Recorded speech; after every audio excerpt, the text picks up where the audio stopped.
And thank you, Dr. Love, for including me in the instruction course. And I also thank the scientific committee for giving me this opportunity. I'll be speaking on special situations,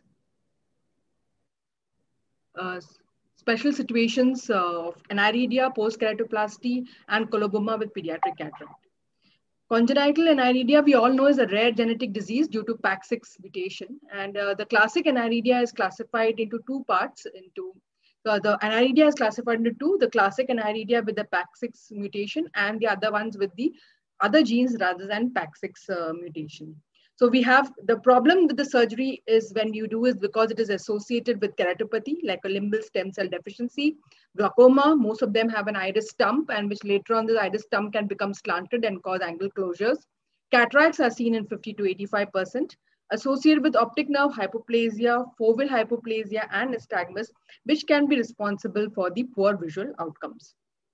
So it is important for us, and along with the surgical part, to also know whether there is any systemic association, because we have to subject them to a general anesthesia. So a genetic profile is important. So we find out whether there's a PAX6 gene, or if like a Weger syndrome along with Wilms tumor and genitourinary anomalies and mental retardation.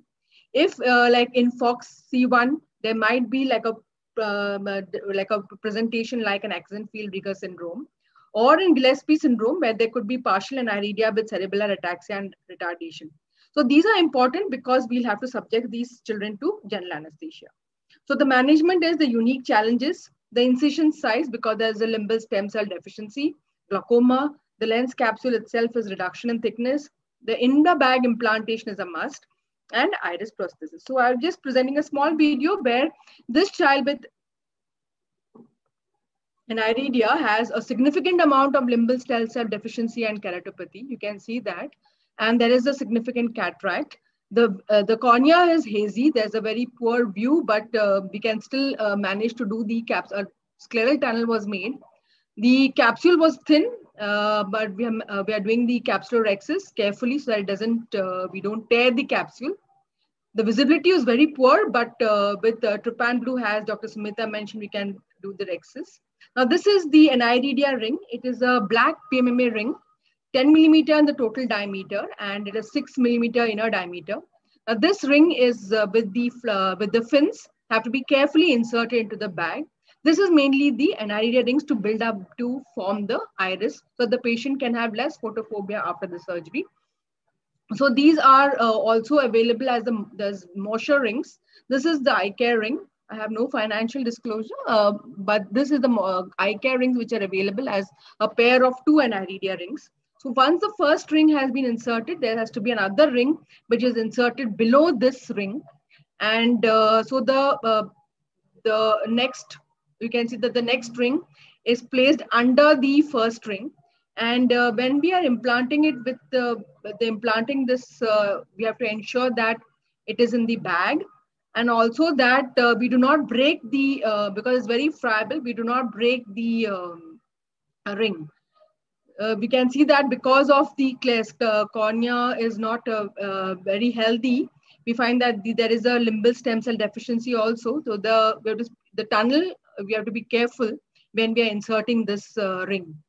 Use of a lot of viscoelastic is needed so that we can preserve the corneal endothelium. So this is how the ring is placed, and then we need to interdigitate them with once you have put the ring, then we may need to interdigitate them with the help of the dialer, or we can use a Simsky hook. So the one ring over the other, so that they can interdigitate within themselves, and they form a confluent iris diaphragm. So here, this is an important step, because if both the rings are not in the bag and one above or below the other, what we find that they do not rotate. So both have to be separated from each other. One has to be clearly below the other.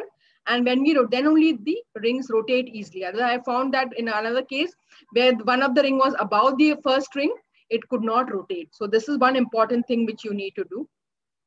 And once the rings have been placed, we find that this is how it appears at the end, when you find that there is a total, see the keratopathy which is seen with the pannus. So here is then the intraocular lens, the foldable lens is placed again under the bag. And And this is important that to place it under the bag, you should have a bag, intact bag. Otherwise, in a case of aniridia, if you keep it in the sulcus, there are much more complications which are seen. So this is the video.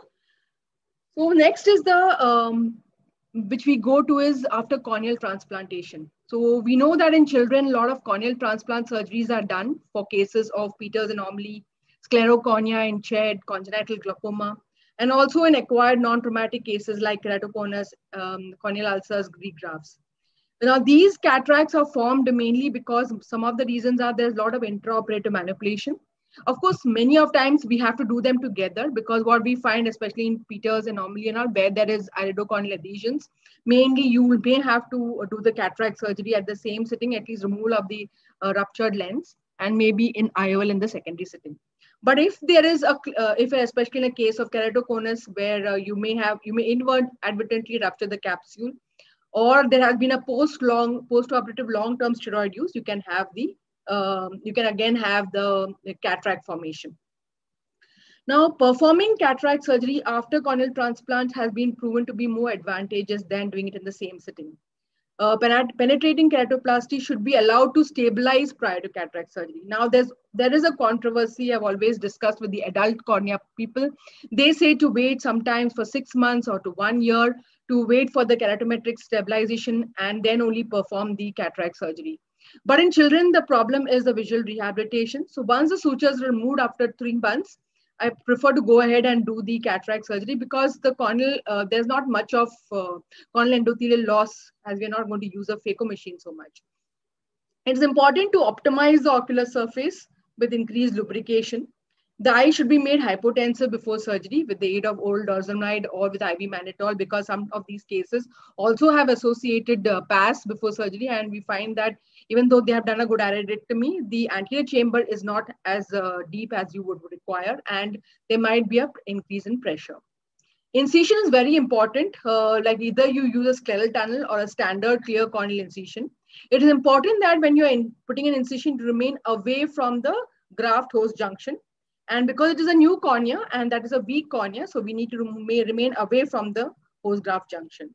And we need to give topical steroids for a long time. So now the video is this child. Now what is different? This child had a penetrating, so had a keratoplasty, an optical keratoplasty for a and now has a cataract.